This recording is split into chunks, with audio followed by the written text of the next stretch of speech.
Oi, mate! We got some headlights in from Australia! Makes me want to go drink a Tooheys and have an Aussie slouch hat on and do Australian things. Not sure what that would be, but I'm sure you Aussies that watch the show will let me know. So what we're going to be doing today is putting a set of those headlights in our car. At least in theory. Take out my old man pocket knife. Let's see what our friends at Bangin Headlights in Australia sent to us.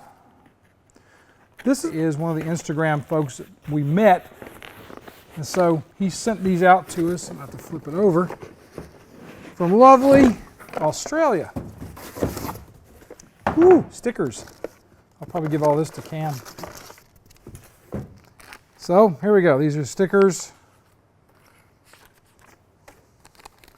And a bunch of other stuff in the box. Now I'm going to take these and flip them over. Well, these are nice. I didn't realize he's using the glass housing. That's pretty dang cool. A lot of times these kind of headlights that are HED headlights don't get a glass housing. Unfortunately for us, one of them came in busted. One of the problems you have with shipping overseas a lot of times is these things get beat up on the way here. But I know him well enough to know he'll send us a new headlight for this one here. We'll just put this one in here and we'll still be able to show you what we need to show you, but we're going to have to get a new headlight in for that. I'm liking this so far. Nice thing is these things plug into your stock plug point, and they have an indicator in the ring of them. So you just basically take your turn signal system on your car and plug these in as far as that goes. This is for your 12-volt indicator, and I think this is for your running light. So boom, that's basically it. So I'm going to do is push these out of the way. I'm going to take the other ones out and see if we can get these suckers installed pretty quick. All right, so I'm going to go ahead and take out the headlight. These Falcon headlights are about the same as any other Ford, typical trim ring with 3 Phillips head screws. So I'm going to start pulling these out.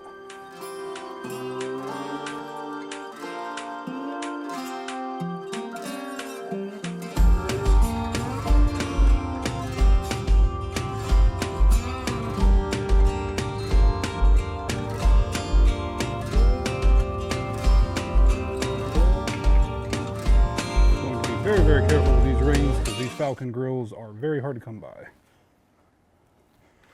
All right, so the next up is the trim ring, which you have 3 screws. You do not have to pull these screws all the way out. If they are the correct screws, they should go right through the slot.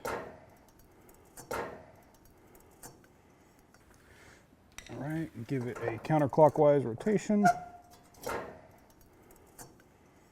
Bada bing, bada boom, trim ring comes off. And remove your blade connector. And just like that, headlights are out. All right, I'm going to see if these beautiful creations will fit in here. And actually, I think they might. We might run into an issue with these of having to cut the backs of these buckets out because the heat sinks for the LED bulbs are pretty hefty. But honestly, these are some of the most beautiful projectors that I've seen. I've seen some really hoopty projector setups for retrofits. And this is done absolutely right and to the nines. So I'm very happy with it. Let me just set this in here. Let's see if it'll even. I believe it'll fit. All right, let me plug this in and see if it will. So the nice thing about this is it uses the factory blade terminals. No cutting, no splicing. If you decide you don't like these, you can always take them out and run your originals. All right, so on this car, we are also going to be taking out the turn signals that are factory in the bumper, and we're going to be using the halo light inside these lights. We're going to be replacing this turn signal, the factory turn signal, with a driving light. So this is going to be nice because it lets us get away with it without having to add other lights in.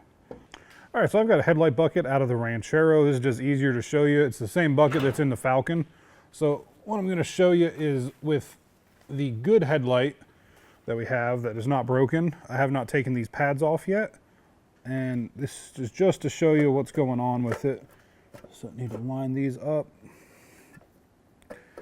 All right. All right, and what our issue is these little pads here are locator pads so that your headlight can't spin when you're going down the road. Now, the issue is they're just a little bit too tall so that when you put your trim ring on, it's just offset of these screws. Now, you don't want to just take these screws out and then tighten this trim ring down because it distorts it, and these trim rings are actually hard to come by in my experience in a correct size. So what we did with the not so good headlight is we took the pads off the back of it. All right, so this is the pad that we're talking about here, and this larger part in the middle is what locates it in the bucket. So for us, we're probably going to need to take a 1/16 or an 1/8 off of the top of this. This is going to be done with a file, with a grinder, with a Dremel, anything like that. Pretty much you're going to want to fit these to your headlights from what we can see. They just screw to the back at all of these locations. So there's a couple different orientations you can put them in here. But from the looks of it, there'll be no cutting necessary. Once you get that height good, the trim ring sits down right where it's supposed to be. We're going to try on a 67 Mustang bucket just to make sure, but it looks like it should work. Sweet. All right, so I've got a headlight bucket here out of a 67 Mustang, the same one that we've been working on recently. So I'm going to line up the tabs to see if it'll go.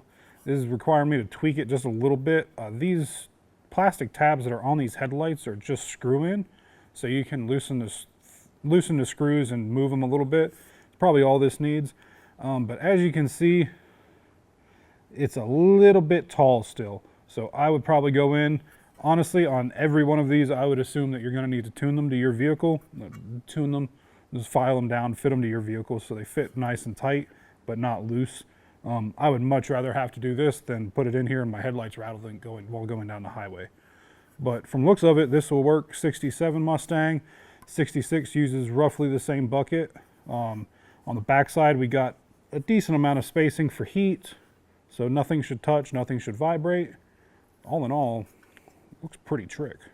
Now I'm going to go ahead and finish up installing them on the Falcon so we can see what the beams are.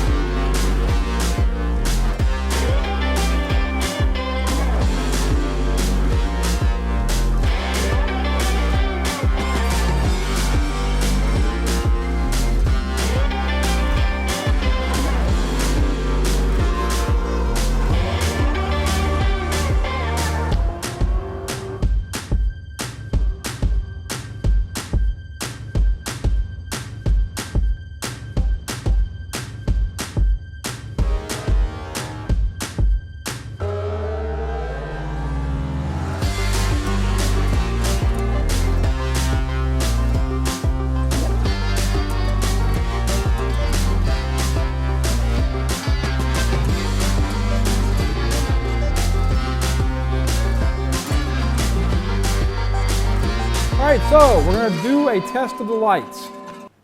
Hit it! Ta-da! Now the cool thing about these lights is these are an LED. They're much like a lot of the lights you see in modern cars. You'll notice there's an absolute break-off point on the wall, except it's not even. And that's because we figured out now that the headlights on this thing are much like Marty Feldman's eyes at this point. They're kind of going in a couple of different directions. So that would need to be fixed if we're going to continue to work on this like that. I'm not going to do a full adjust out. This is to just show you that they're going to work out nicely. We also put them on high beam. We have a problem, I think, with our high beam switch, because you'll notice that the driver's side light is not doing what it's supposed to be doing. We think we've probably got a ground issue in the light circuit that's going to be much more evident in something like this than it's going to be evident with a standard set of headlights. Heck, the irregular headlights might be doing this, and I just don't know it because I don't see them. So that's the way this works. We would probably go in and work on the lighting circuit. Anytime you're doing anything like this, make sure that your lighting circuits all have good grounds, that everything's copacetic. On a car as old as our 1964 Falcon, believe me, you probably need to go in and reestablish some of your lighting grounds. All right, I got the clamp on there, I think. I can't really see. I'll clamp it down. What's that noise?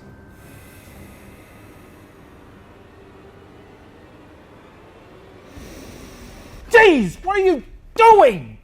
checking out your lights, man.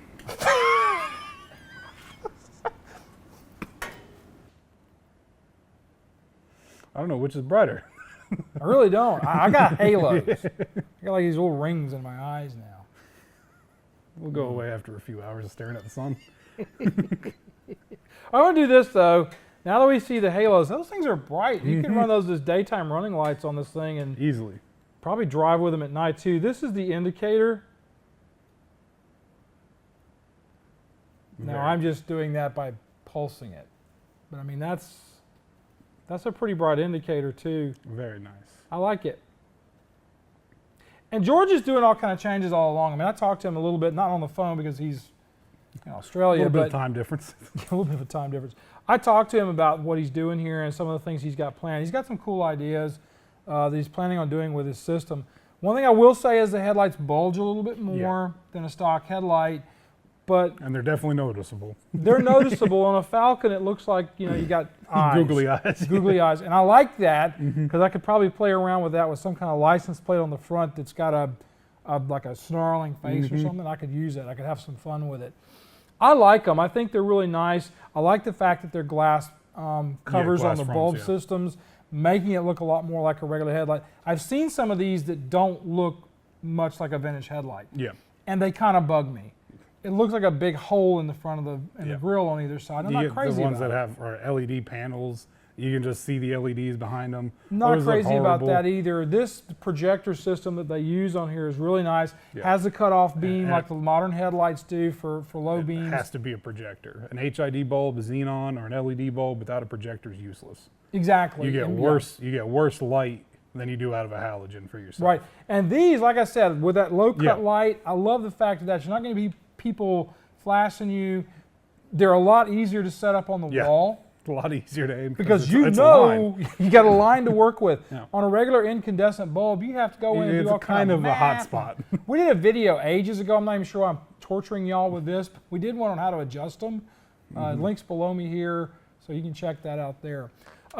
Speaking of checking things out, check out our Patreon account at the $10 a month level. You get monthly meetings with me on Zoom. And what you're doing with that money is you're actually helping pay Andrew and the kids that come in here to do what they do, because we shoot on Saturdays and we teach film to the young people that come in here. They learn a trade in here with us. So it's not just me hogging money in here to try to make more money. It's literally a way for me to teach kids because I love to teach. And it's just another level that goes in on top of what we do with the car stuff. Also, subscribe to the channel. We're almost toward our 100,000 subscribers. We want to be able to put it up on the Paul wall back behind me over there. We want to have that plaque in the middle of our Paul wall, in the middle of the Paul wall, so that you can take a look at that. Speaking of, the guy who actually started the whole Paul wall thing is now a Patreon person. I'm not telling you that to make you join Patreon. I think it's funny that he believes enough in us now. Paul. Patreon Paul. We call him Mod Squad. Patreon Paul's wall. The We now, PPW. shut up. We now call them the Mod Squad. I like good that. name, yeah. Autorestomod Mod Squad. So do that, and also finally, be kind to each other, love on each other, treat each other nice. You guys have a great week, and we'll see you next time on Autorestomod. We got to find that ground problem. Yes. It's got to be a ground issue. It's got to be something that's causing it to do that. More than likely, or there's something that's not liking the amp load on the passenger side. I was looking at the plug in there, and that plug for the indicator lights is A little crusty. Trash. Yeah. so. Wouldn't maybe a relay harness. I'm not going to show people the relay harness if we do it, but a relay harness would probably be a really good idea. Hey, I'll tell you what, we've done one in the past with 4 headlight. If you guys want to see a relay harness set up and how we would put this in here, there's a couple available on the market. We could probably get one of those in here to show you how it works. If you want to see another relay harness video, leave a comment in the section below. We may or may not do it because the video's already out there. We've already done it once. But it's been like a million years ago. I looked a lot younger in that It's video. always better to do something twice. Do it right the first time. Like our wiring system for this.